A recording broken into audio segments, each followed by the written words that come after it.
surface. Particularly if you're working with a big hat, you've got enough for at least 2 layers. 3 layers is optimum, but 2 layers, I think particularly when you're starting off, 2 layers is absolutely fine. Okay. I will show you what to do with those 2 layers in a minute. Okay. So sinamay is one option. Because it's flat, unlike the felt hoods that you were working with, which are already partially shaped, it can be quite difficult to do certain shapes. Now this one's pretty good. Can you see how it's been angled? The shape of it's an angle and it's coming in. So it's been squished, because you've got this big flat surface area. All of a sudden, this area that's this big has got to come into an area that's this big. It's going to get squashed down. Okay, so with certain shapes you can start to get a little bit of pleating and things like that. Okay, but I'll talk to you more when I do the blocking demo. And that would be only one level. It is only one layer, but this is a straw rather than okay. I made a bit of a mistake there. That's why it's been blocked so it's a straw hood rather than sinamay. Sorry, I didn't know that. So the sinamay, that would be more, I was going to say, it's kind of pretty crease-free. So if you imagine if you've got this big thing and all of a sudden you have to squish it in. Yeah. Then you can squish it. This, you see, this shape has been done with the sinamay, and you can see it's been possible to get that completely smooth in there. Because say, where this is on a flat area would be here. So you're trying to condense it down as much as possible. But you can do it to an extent because you can pull it, because it's a fairly open weave and things. So a shape like this, you can kind of hide it on the inside, but certain shapes you need to work with in different ways. One general shapes that really give themselves well over to sinamay are big flat forms. Okay, so big, flat, expansive brims. We've got quite a lot of blocks. Really big blocks are in the cupboard here. Okay. It's a shame. I don't know if you saw this last week. All the statement hats people from today were doing a lot of big. I think it's a peachy one up there on that cupboard from today. I don't know if you saw them last week. They had loads of the really big blocks on the side with these amazing like neon cinemays and other things. Because they're really lovely, because you're working just with this flat fabric. You can work with shapes that you can't work with the felt, so you could put a felt hood on there, but sinamay is lovely because you're just stretching it over and massaging it over. And we've got really big ones there. So brim, well these are like full hat shapes, but you then need to have, you need to block kind of at the top of a dome block or something, have a little cap or an Alice band or something underneath. You can also add your own hole in here and have a crown popping through, which actually is what Deborah's hat's like. If you can see the black hat that Deborah's got on, the brim kind of sits halfway on the crown, and that's a possibility with these really big blocks, because you can work out where you want do you want it on an angle? Do you put the hole slightly further to the side? Do you have it directly on top of the head? So there's different ways of working with it. You can use it in the way that we were working with felt, so for example like a one-piece hat or a two-piece hat.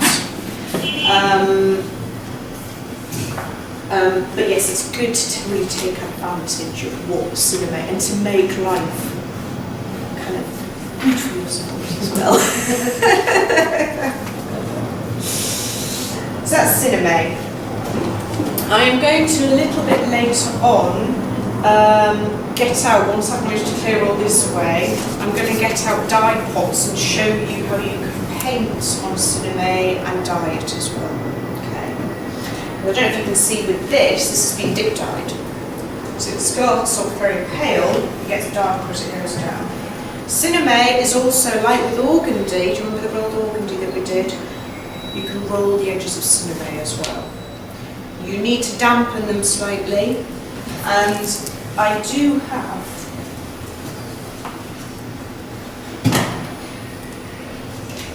various handouts for you with various examples on. If you want to take one passage around, so you should have 2 handouts. I'm also I'm hoping that the computer, I've tried a couple of times printing these out now, and it keeps buggering up me a little bit.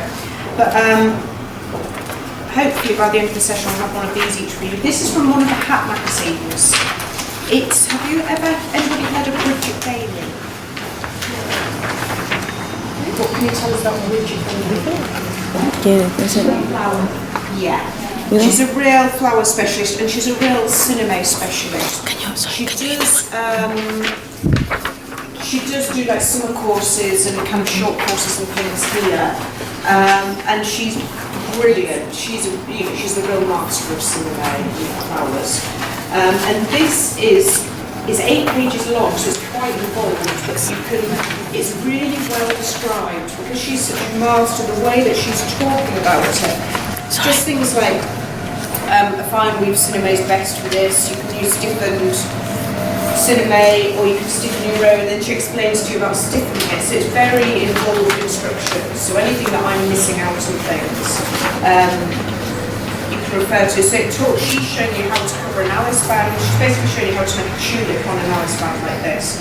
She's showing you the process of covering an Alice band, dyeing and painting sinamay, creating shapes, rolling the sinamay, creating kind of petal shapes, leaf shapes, and then attaching it all together. So, Bridget Bailey.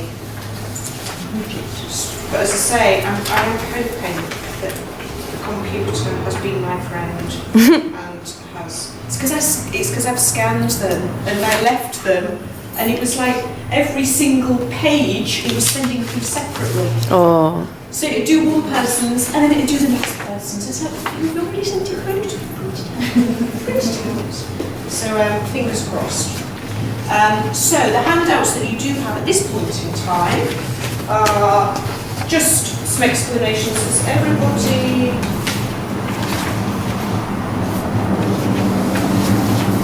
got 2? So this is just a basic rundown of some of the materials that I'm talking about today. And then this is just some visual, like for example, this is Bridget Bailey work. This sinamay here that's been partially coloured and painted and things, and this kind of lovely twirly kind of flower headpiece here. But all these hats are sinamay hats, so it shows you kind of examples, possibilities. I also found recently a really interesting, in its most simplest form, but it was used in a very different way.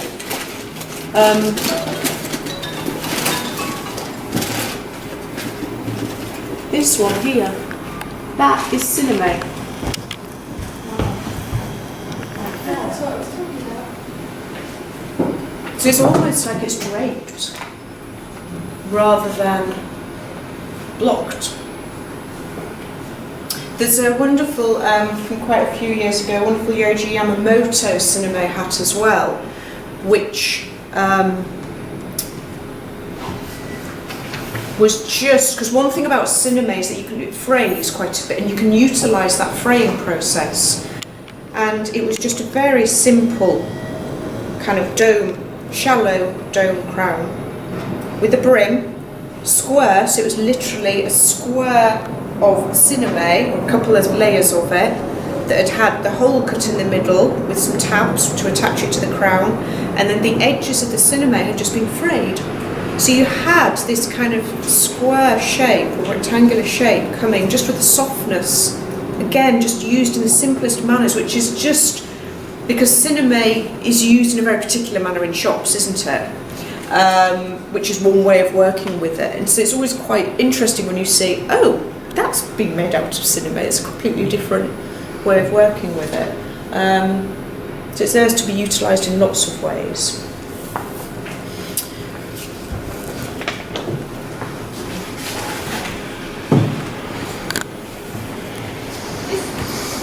This big guy here is